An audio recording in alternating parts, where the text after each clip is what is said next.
kompleto. Okay na po?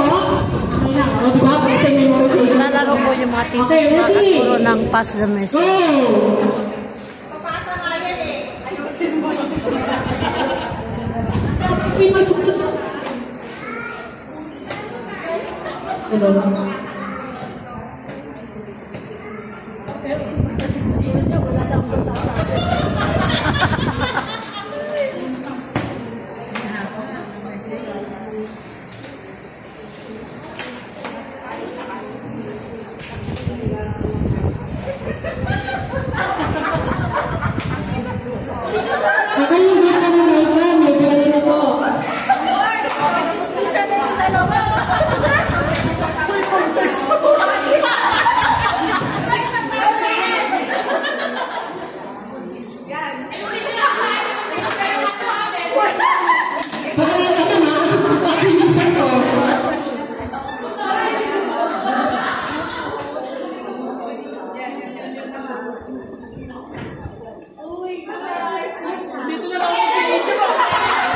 Sinusulat na nila yung pinapasa nilang message.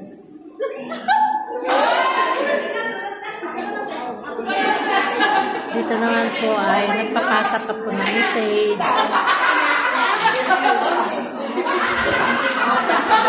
First class, green tan. Okay, nakabuo na po. Okay na po. Okay, thank you. These are grade 1 and grade 2. Pinakalat ka. Green. Brown.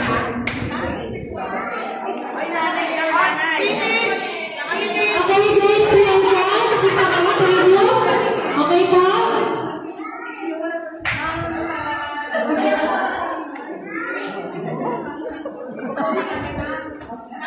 Okay, ready? Okay.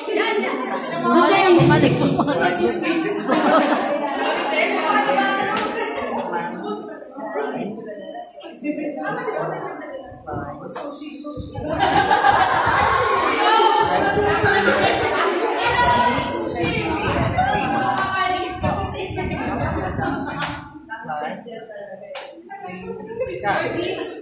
Tama na yan.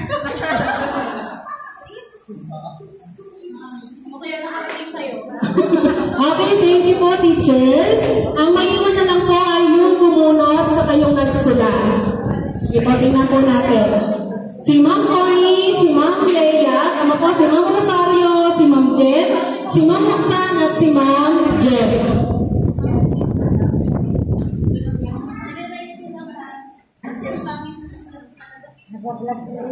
Okay, tingnan po natin. Iunahin po natin yung natapos ng una.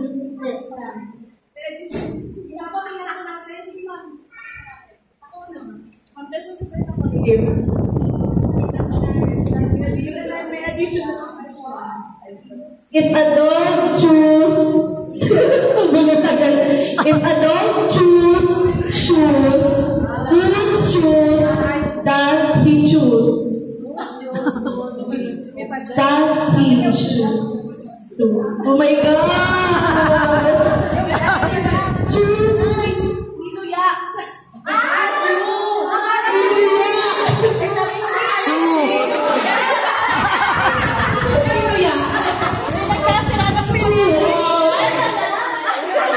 Nagkakagulo ng mga kaguro. Thank you po, Leia. Kindergarten, grade 1, grade 2, and grade 3. Okay, sila po, Leia. Ito po yung sa amin. I saw Susie sitting in a shoe shine shop.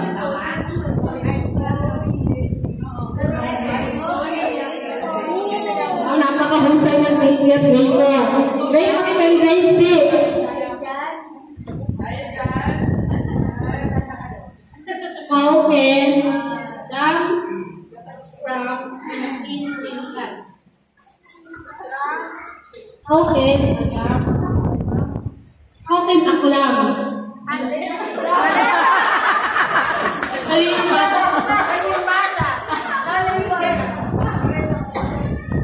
Ang pangit sulat.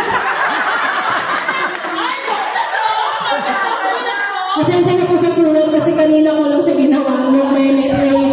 May ano pala, may game. Okay, congratulations po, teachers.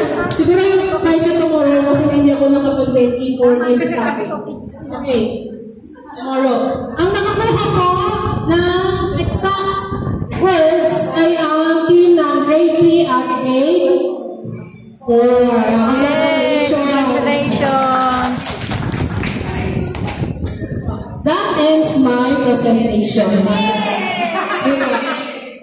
Ayan. Let's go back to our topic, which is higher order thinking skills, professional learning packages, HATS PLP.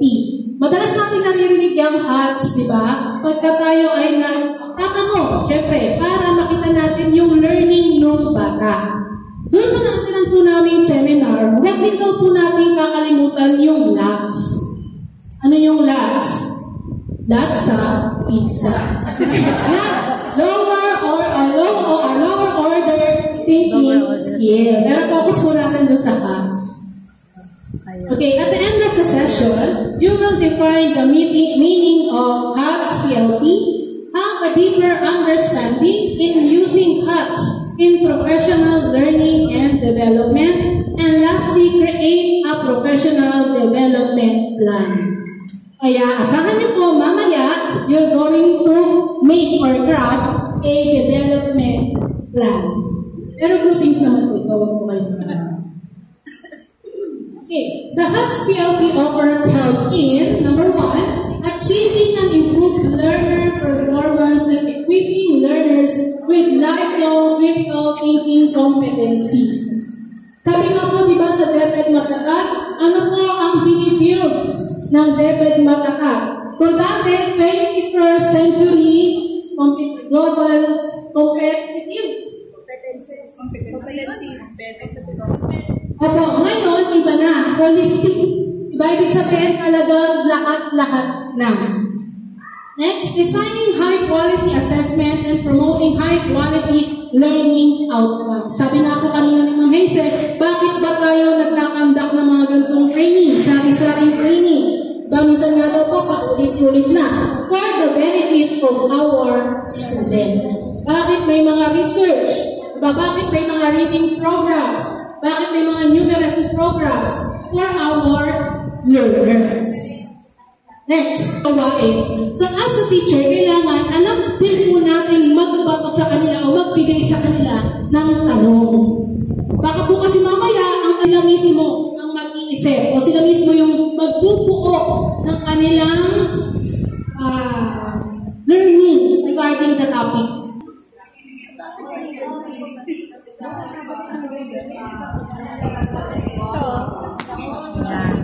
Si Ma'am Joji ngayon mag-discuss. Activities po kami. Alam yan. Sa inyo lang ata yun may ganyan. Ganda mo. Videohan kita, Ma'am. Vlog kita. Pag nag-discuss ka na. Grade 1, grade 2. Tapos grade 4, grade 4. Ay, grade 5. Tapos na po, grade 3, ma'am. Grade 4. Okay na po, grade 6. Tapos na, okay, sige po, presentation na po tayo. Let's start from grade 5. Grade 5. Wala ko palakpak dyan. Yeah. So, grade 5 ang unang mag-present ng activity. Dahil may palakpak, thank you po. Okay, sabi namin sa dapat is give it short and simple. So, ito po yung sabi. So, ang aming P is an interactive activities. Positive para sa amin po kasi, kapag nagkakaroon sila ng interactive activities, nakukuha mo yung interest ng bata, attention nila para mag-gets yung lesson mo. And then yung M namin, time constraints or yung lack of time management. Minsan, nag-overtime si teacher. O kaya, minsan si teacher, pag ayaw niya na mag-discuss, lumalayas na sa room. Yun. Kaya time management kasi niya pa oras, lumalayas na. Ganon. And then yung I namin, basta yun na yun. Yung I namin brainstorming, dito na papapasok yung past questions natin para malaman kung ano yung mga naging negative strategies natin o yung mga hindi okay. Thank you. Okay. So, yes, simplicity is the best policy. Thank you so much. Oh, si Ma'am Jody. Go, Ma'am Jody.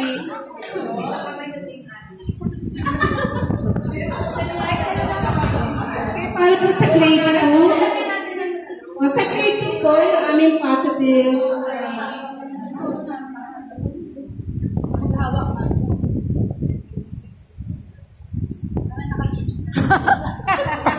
yung class, ang class namin ay to be creative. Ang ginagawa po namin para po maging yung attention ng mga bata nasa amin, sa akin sa classroom ko, gagawin ko kung ano yung mga sabi ko minsan na pwede ko drawing ko sa blackboard para mas yung attention nila na ang lagi sa harapan. And then sa minus po naman, yung lack of interest. Kasi pag words lagi yung aking nakapakita sa kanila na wala sila makitang idea, kasi nawawala yung interest ng bata. So, and then for interest, motivation, ang ginagawa naman po namin dyan, minsan may dinidiscuss ako na pwede naman i-connect, halimbawa sa science. Ginagawa ko namin yun para mas yung attention nila at saka yung makakapag-isip sila ng nagiging integration. Oh, integration. Yun lang po. Thank you, Ma'am Thank you Jody. po. Okay, ang bata rin ng ground po. Kinder, go. Go, Emily. Ma'am Emily, go. And Ma'am Shit. Combine po sila kinder at saka grade 1. Okay, para po sa kinder, grade 1, so PMI, yung positive namin, yung P namin, or yung plus namin, syempre sa teacher, kailangan lagi tayo flexible, resourceful, and creative. Or yung creativity, hindi dapat nawawala po sa atin yan. At alam ko naman, meron tayong lahat yan. Tama po ba? Yes! Mahina, tama po ba? Yes! Sabi ko, wala tayo yan. Okay, di naman po sa minus points na naisip namin, yung lack of support from the parents. So, ito yung medyo negative sa amin. Kasi syempre, di ba, ano yun eh? Sabi nga, kaagapay natin sila. So, dapat makikitaan natin yung parent eh walang support sa mismong anak nila. Paano na? Yun. Kaya, negative sa amin to, or minus point sa amin to. Tapos na naman sa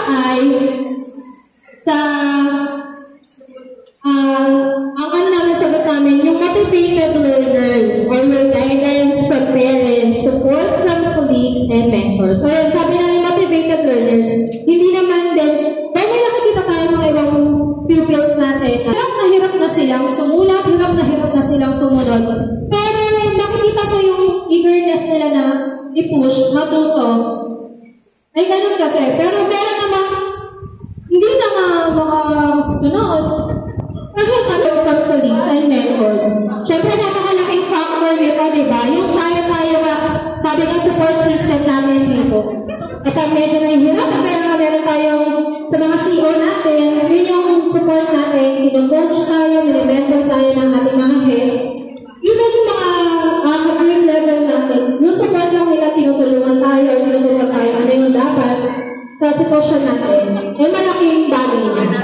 So, yun yung para sa amin po sa kinder and grade 1. Thank you! Hey! Thank you so much, kinder and grade 1. Go, Ma'am Leia, grade 4. And Ma'am Connie. Good afternoon po. So, CMI plus minus interesting, no? Tulad ng mga nasabi nyo, collaborative, brainstorming, deductive, ito, reduction pa namin yan. Nagkakikinig. Yan, specific to general. Siyempre yung hands-on activity. Yan, ito. Okay, Thank last you, but not the grade least, four. let's have grade 6. Go grade 6. Sir Gibbs. Go Sir Gibbs.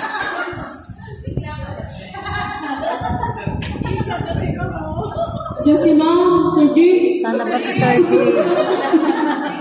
Mag-present ka.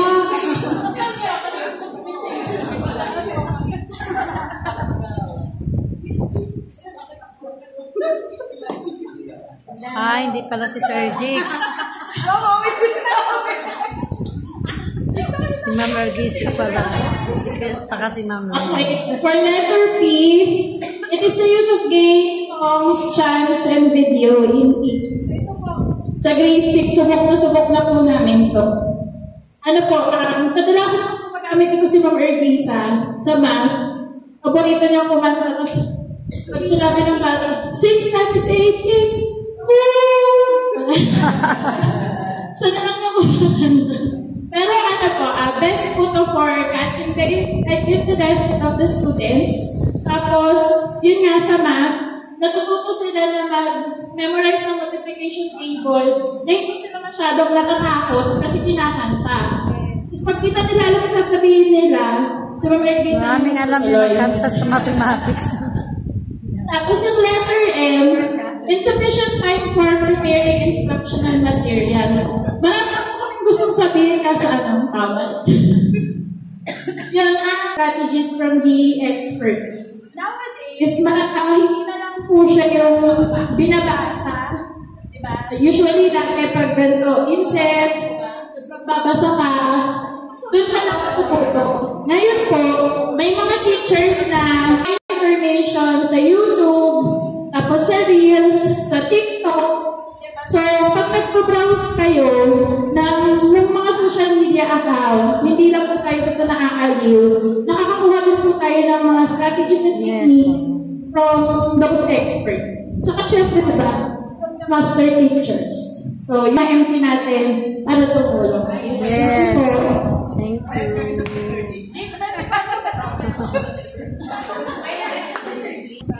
May another activities pa mga kaguro. We have to make a professional development plan by grade 4. Sino gusto na sa loob? So, balik pa po kaguro dahil kailangan namin mag-share ng Ay, gusto na talaga na magkaroon na sarili nilang gagana. hanggang dito na lamang po siguro mga kaguro kasi continue namin yung paggawa namin ng aming development plan. So, thank you for watching mga kaguro. Bye-bye and God bless.